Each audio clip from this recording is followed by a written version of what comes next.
everybody. Hope you all are doing good. Welcome to my channel.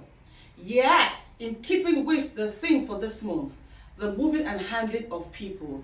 Here we are today with the Standing Hoist. Alright? Oh, by the way, my name is Kesiena Akwara Ati, a health and social care trainer. To all you old and new returning subscribers who keep coming back to watch and like my videos, you are just simply. And if you're just watching this channel for the first time, hello, what are you waiting for? Smash that subscribe button, yeah? And click on the like button. Don't forget, hit on that notification bell. So whenever I upload a new video, you will be among the first to know, okay? So yes, today we're going to be looking at the Standing Hoist, all right? Now you can use this hoist for just one carer and the client or service user or resident if they have capacity. What do I mean by that? If they can bear their weight and help you with moving and handling. All right? Now, two carers can also work with the client if they do not have capacity, cannot help you out with their moving and handling. Does that make sense? Beautiful. So let's look at this hoist today. Let's examine the hoist. Now here we have the sling. Now this is the label. You must have a label. Unfortunately, ours has seen some good times. So it has faded a little bit, all right? But yes, it should be plain for you to see what is there. Now this is the part that stays, behind them. Now this is the one that you hold close to their bodies, as you can see over here. Okay, let me turn it around. So you need to check that. Do you have any brakes in them? No brakes. Then you also check the straps as well. You have the blue, the orange, and the white. Okay? And then you have this fastener here. It's like a belt, which you fasten. You put this in, and then you make it as tight as possible on the client. Now, so you know, if you find this in their houses, it means that the occupational therapist has assessed them and has given them this equipment to use. Does that make sense? Awesome. Now also we will be looking at the equipment itself. Now like I said, before you use any equipment, check it.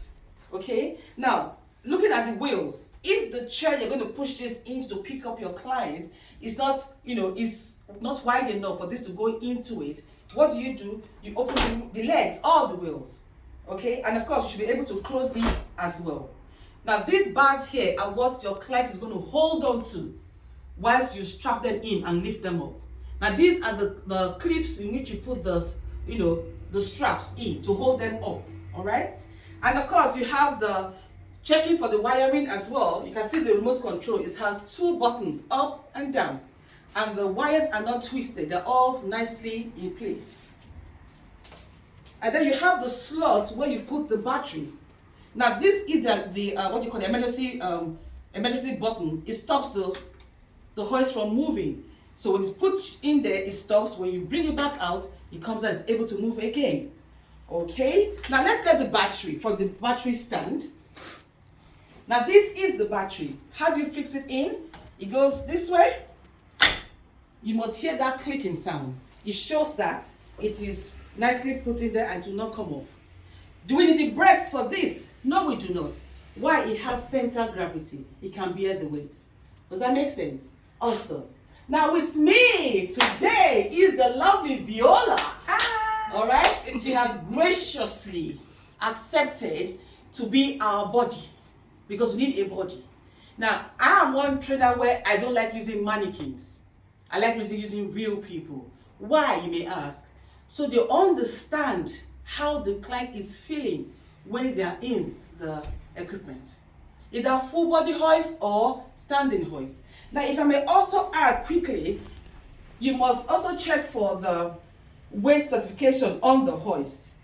Now, right here, we have 155 kg. Sorry, I'm not wearing my glasses, so I can't see this properly.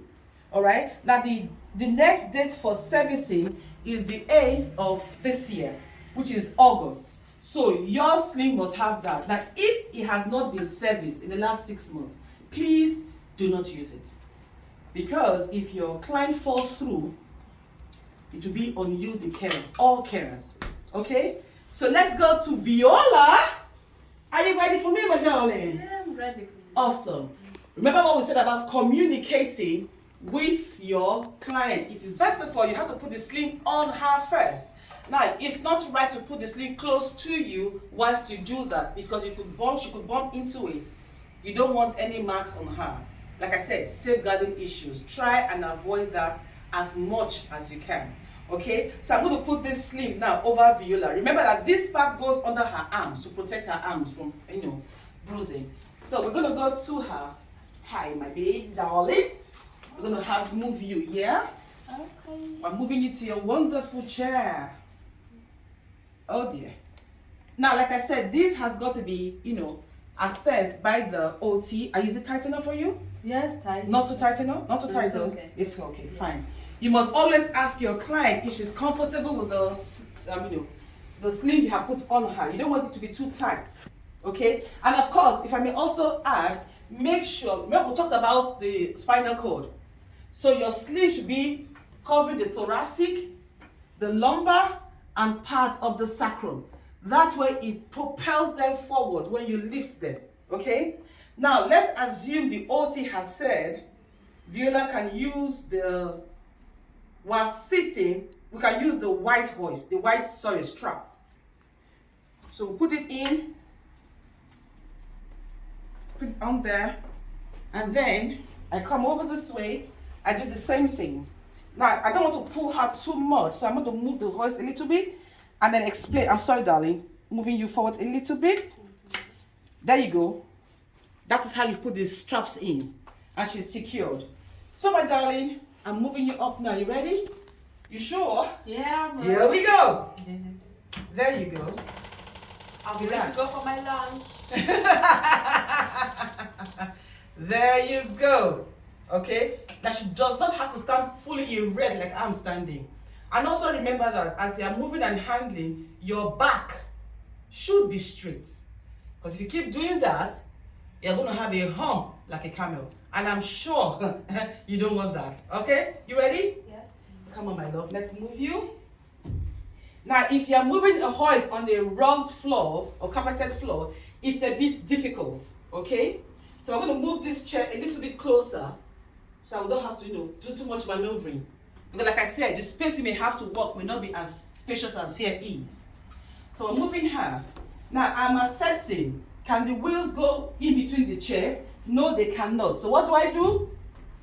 I open the legs up, okay? And I angle her such that her bum is right on the chair. Are you okay, love? Let's see. Okay, she's fine. So what do I do next? I bring the hoist down. So we're going down, my darling. Down, down, down, down. There you go. Now the whole idea is for her to be sat upright. We don't want her slouching. When she's slouching, she will just slip right through the chair. So we've done that now. So I'm going to take off the strap. Okay. Take off the other strap. Okay. And then I'm going to take your legs off the plate for me, please. I'm going to take this away because I don't want her bumping into it. And then before I take the sling off of her. There you go. And so, we're done. I'm ready for my lunch. Exactly. And remember this, guys, no matter what the matter is, you matter so much more. Say bye, Viola. Bye.